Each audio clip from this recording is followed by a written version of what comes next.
In the decades that followed the Civil War, while slavery was officially outlawed across America, a hidden darkness persisted in states like Georgia. This wasn't freedom. By the dawn of the 20th century, thousands of African Americans found themselves entangled in a brutal system known as peonage. Desperate to keep their farms and lumber mills profitable, landowners devised a new method to bind workers, swapping iron chains for the invisible shackles of false debts, fraudulent contracts, and the ever-present threat of violence. This is the story of how slavery simply changed its name. Following the war, poor black men, many of them newly freed or the children of freed parents, lived under constant threat. A simple walk down a road could lead to an arrest for so-called vagrancy if they carried no proof of work. Corrupt local sheriffs, often paid off, would round them up and deliver them directly into the waiting hands of plantation and mill owners. Georgia's thriving cotton fields and sawmills demanded a cheap, endless labor supply, and the cruel system of peonage provided the perfect, hidden answer. These workers never saw real wages. Instead, they were presented with fabricated bills for tools, meager food, or rundown shelter. This manufactured, endless debt was a leash, guaranteeing they could never leave. Even as late as 1921, the shadow of this forced labor stretched across places like Savannah, Atlanta, and the rural counties. America claimed to be progressing, yet it was in this hidden world that a man named JohnSWilliams operated, running secret camps of enslaved people far from the law's reach, yet fundamentally connected to the economic engine of the South. Call to action. Before we venture deeper into this dark chapter, if you're gripped by these real stories from history, make sure to hit that subscribe button. You won't want to miss the next one. Main story continues. JohnSWilliams was far from an ordinary farmer. A powerful and wealthy landowner in Jasper County, Georgia, he controlled vast stretches of farmland and lucrative lumber operations. In local circles, he was a man of influence and respectability. But behind the facade of his property lines, he commanded one of the most infamous peonage camps of the era. Williams built his workforce on a foundation of deception and corruption. Men from towns like Macon, Augusta, and Savannah, veterans of World War I seeking honest work, were lured by promises of good jobs. Instead of wages, they found a trap. Local sheriffs and deputies were complicit, arresting black men on vagrancy charges and delivering them directly to Williams's farms. Once inside, the outside world might as well have ceased to exist. The farm was more than a business, it was a prison without visible bars. Men were forced into backbreaking labor, cutting timber for sawmills and harvesting crops from dawn until nightfall. The economic boom of Georgia's lumber industry was directly fueled by their suffering. By 1921, Williams had amassed great wealth, but also a deep, gnawing paranoia. His entire operation was illegal, and the fear that the truth would surface grew with each passing day. And when investigators began to close in, his story took a horrifying turn from exploitation to mass murder. Poverty was the harsh reality for many black men in Georgia in 1921. They roamed searching for stable work in fields, lumber yards, or on railroad construction. Recruiters and landowners like JohnSWilliams preyed on this desperation. They spread lies about well-paying jobs, often promising food, lodging, and steady wages. Men left their homes in hope, only to discover the promises were hollow. Others were robbed of even that illusion of choice. Corrupt lawmen in rural counties weaponized vagrancy laws, targeting any young black man without written proof of employment. A man walking down a road could be arrested, fined, and then handed over to a landowner like Williams when he couldn't pay. This system was slavery rebranded, protected by local authorities who profited from it. On the Williams farm, the deception ended immediately. Contracts were worthless, and debts were invented to bind the workers. Each day added new, imaginary charges for tools, food, and clothing, a chain of debt that ensured they would never be free. Some were locked in shacks, others watched by armed men.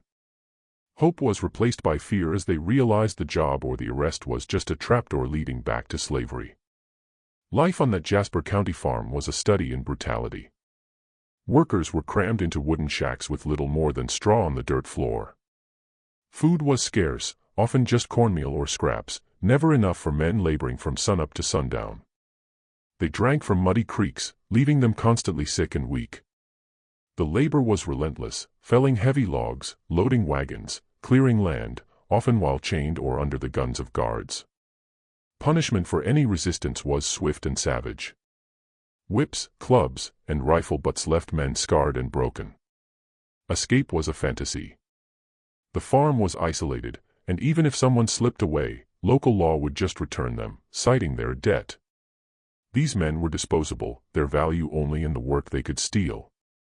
By 1921, life on the Williams farm was a mirror of the previous century's slavery, but even more hidden.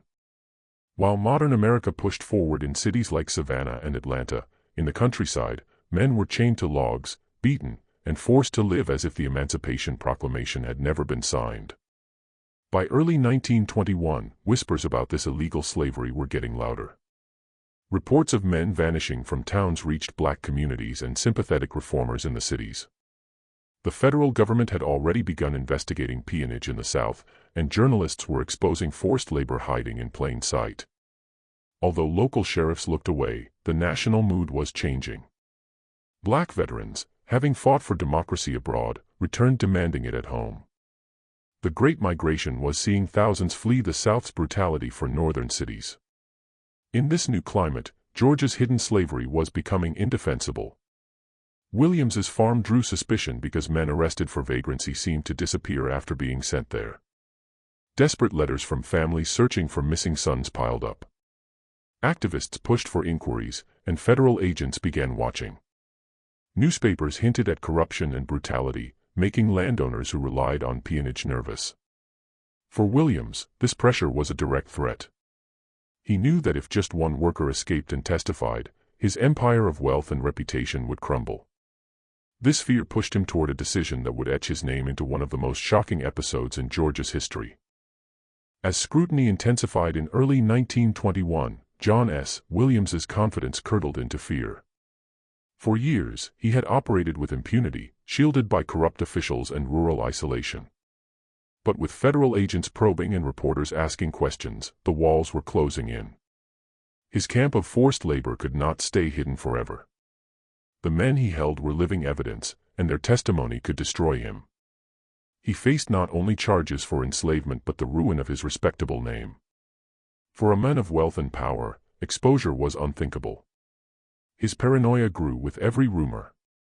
He imagined a laborer escaping to Savannah or Atlanta, telling the world about chains, beatings, and starvation, details that would ignite outrage. Instead of releasing them, Williams convinced himself their freedom meant his destruction.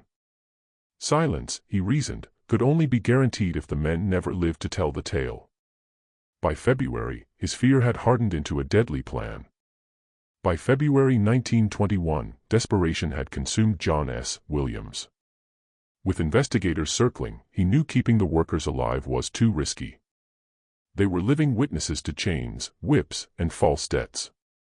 He convinced himself that silence was his only salvation. The decision wasn't sudden, it grew from weeks of mounting pressure. He met with his trusted overseers, the men who enforced his brutality. Freeing the workers would let them talk. Keeping them confined risked discovery. In Williams's mind, only one path remained: eliminate them all. He believed destroying the men would erase the evidence of his crimes. His wealth and status mattered more to him than human lives. To him, these black men were not people, but threats. His calculations were cold, rooted in the same racism that had allowed slavery to persist. His order was clear: dispose of them, one by one, and leave no trace. What began as forced labor had escalated into mass murder. The killings began in the frigid days of late February 1921. Williams's overseers followed his orders, taking groups of workers from the farm under cover of night. 11 men lost their lives in just a few days. Their deaths were brutally efficient, planned for silence. Some were beaten and chained before being driven to rivers, heavy rocks tied to their bodies to drag them down. Others were shot or bludgeoned, their corpses dumped in swamps where Williams hoped nature would hide the proof. Each murder was chillingly precise. The victims were not nameless, they were sons, brothers, and husbands who had come seeking work, many still in their 20s. Their trust was betrayed, their bodies thrown into the Yellow River, swallowed by the dark waters. Williams believed the murders would erase the danger. To him, killing those 11 men was a final act of control. But rivers do not keep secrets forever. Within days, bodies began to surface, chains and rocks still attached. The silence Williams sought instead exploded into national outrage. Williams thought the swamps and rivers of Jasper County would swallow the truth. But nature had other plans. Days after the killings in February 1921, bodies surfaced. Fishermen along the Yellow and Alcovy rivers discovered corpses entangled in chains, weighed down with rocks. It was a horrifying sight, men tied like cargo, left to rot. Word spread through towns from Monticello to Savannah. The discovery sparked immediate suspicion. These were not random deaths, but deliberate murder. Authorities could no longer ignore the whispers that peonage camps were operating under a veil of respectability. Families who had written desperate letters about missing sons finally had a tragic answer. The grief was immense, but so was the anger. Newspapers seized the story, their gruesome headlines shocking the nation. The idea that 11 black men were murdered in 1921 to conceal slavery was nearly unbelievable. For African American communities, it was tragic confirmation that emancipation had not brought true freedom. Public outrage forced action. State officials descended on Jasper County, and the chains, deaths, and beatings all came into focus. The murders, intended to silence the truth, had exposed it to the world. JohnSWilliams was soon arrested. The trial that followed was extraordinary for its time. For the first time in Georgia, a wealthy white landowner stood accused of murdering black men to conceal slavery. Courtrooms filled with spectators and reporters, all waiting to see if justice was possible in the Jim Crow South. The evidence was damning. Overseers testified about following Williams's orders. Chains from the rivers matched those on his farm. Families identified their loved ones' belongings. Prosecutors painted Williams as a man who valued property over human life. The scale of the killings left no room for doubt. In a historic verdict, Williams was convicted of murder and sentenced to life in prison. It was the first time a white man in Georgia received such a sentence for killing black men. The sheer brutality of the crime forced the system to act. The impact was lasting. The case exposed the reality that slavery had not ended, only changed its form. People across the nation read about the Williams murders and understood that peonage was still alive in the South. While the conviction didn't erase the system, it marked a turning point. It proved that even in a society built on racial inequality, the truth could not stay buried forever. But it makes you wonder, how many other truths are still waiting to surface?